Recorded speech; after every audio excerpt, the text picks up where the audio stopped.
Why Riot don't create more map in LoL like Valorant?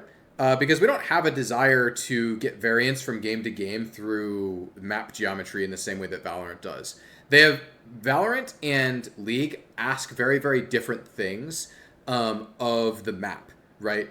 League's map is not there to create game to game variance.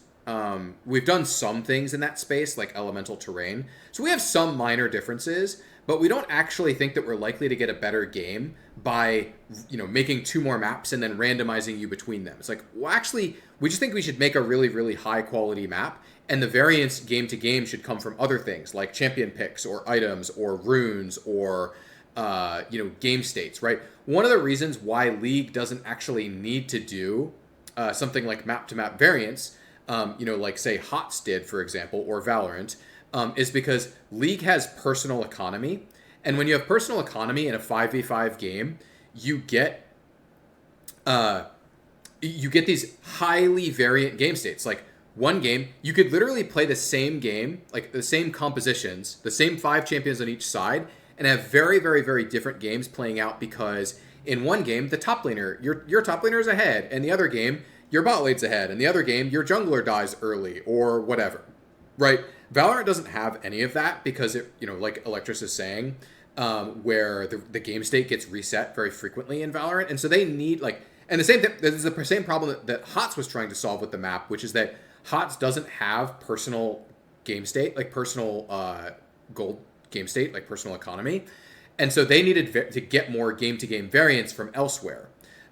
Because if you're not familiar with HotS, HotS has team based experience. So there's only 3 game states. It's you're ahead, you're even, or you're behind. That's it, right? Unlike League or Dota or Wild Rift or MLBB or whatever, or any other MOBA that I've ever played, which has individual economy states, you have vastly more game to game variance because each individual player can be ahead, even, or behind.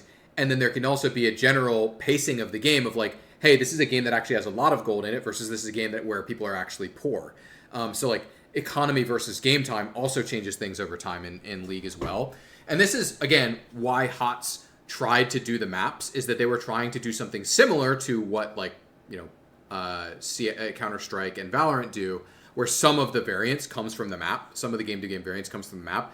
But I think HotS, one of the things that showcases is why that's not good for MOBAs generally, is that it's very, very, very hard to make good maps, and it's very apparent when your maps are low quality.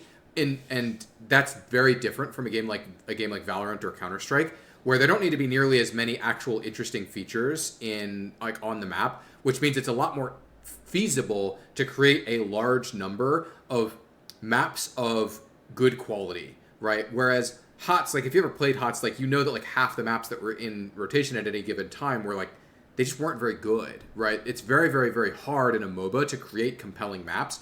So it's, I think, generally favorable to focus on one and make sure that it's really, really, really high quality, rather than making a bunch of different maps to maybe get more game-to-game variance, right? It's I think the way that the Summoner's Rift does map variance with the elemental terrains actually makes a lot of sense. Now, we could probably punch some of the elemental terrains harder, right? They could be more interesting, more different. But the base map, I just don't really see a ton of value in having a variety of different... Sorry about that, I had to sneeze. Variety of different base maps, right? Anyway, so that is that is kind of where we end up on that. And there's good reasons why MOBAs, aside from HotS, don't generally do different maps. A lot of HotS champs also had very, very sharp strengths and weaknesses based on the map you're playing. Yep, that's certainly true. But yeah, hopefully that's a comprehensive answer of, or at least a good answer to why don't we make more maps. It's because we'd rather have one really high quality map when we don't actually need the game-to-game variance that is granted by other maps. But that can be seen as upside or downside. I think for HotS it largely ended up being downside, but I think if HotS had approached the game very differently, setting expectations that players would... setting better expectations around player flexibility and stuff like that, I think that could have been better if the game did a better job of setting expectations around like players needing to play different champs or like different heroes in HOTS.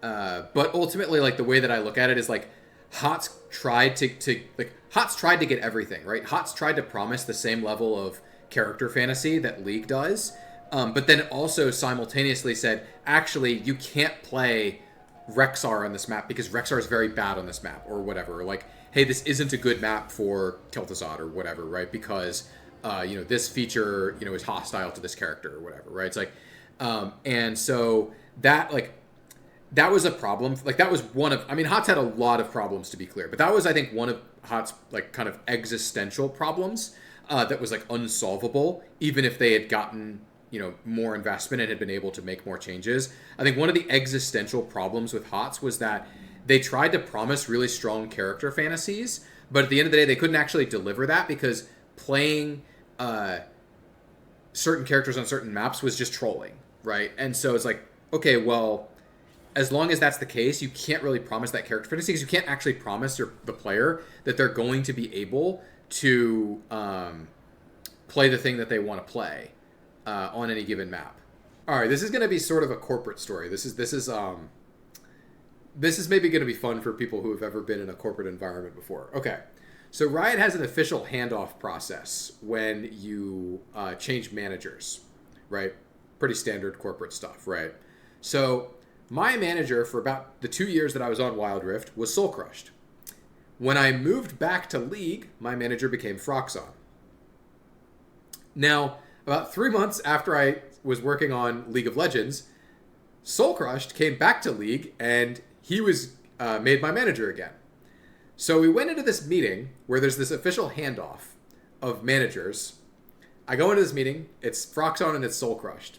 And there's like a sheet of things that they need, like the current manager needs to do before the handoff. And it's like Froxon is going through these things, and every single thing that he says, it was just like Soul Crush is just giving him the most deadpan. Like, if you know the like Ron Swanson meme where he's in the Home Depot and he's like looking at the Home Depot employee and saying, "I know more than you," it was exactly like that. I'm like sitting in this meeting, Froxon will say like, "This is how this guy's doing on these things," or "This is what we need for this," and it's like Soul Crush is like, "I've already managed this guy for 2 years. I already know all this stuff. Like, I already don't know this guy. Like, you don't have to tell me any of this. Let's move on."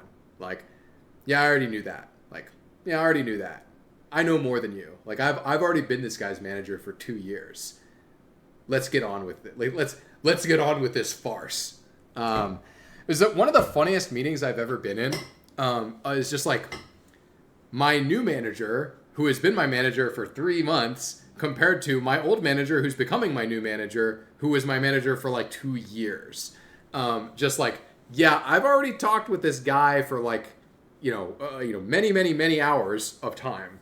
It was one of the most like slapstick, like, we all understand this meeting is supposed to be serious, but we also all understand this meeting is like a complete joke because it just didn't make sense. It's like one of these things where it's like, we all know we need to go through this process, like we have to. It's just like it's just the rules, right? We have to do it, but it's also like, it also doesn't make sense because of this specific, unique, like weird situation of switching someone back to the manager that they had 3 months previously. Was pretty funny.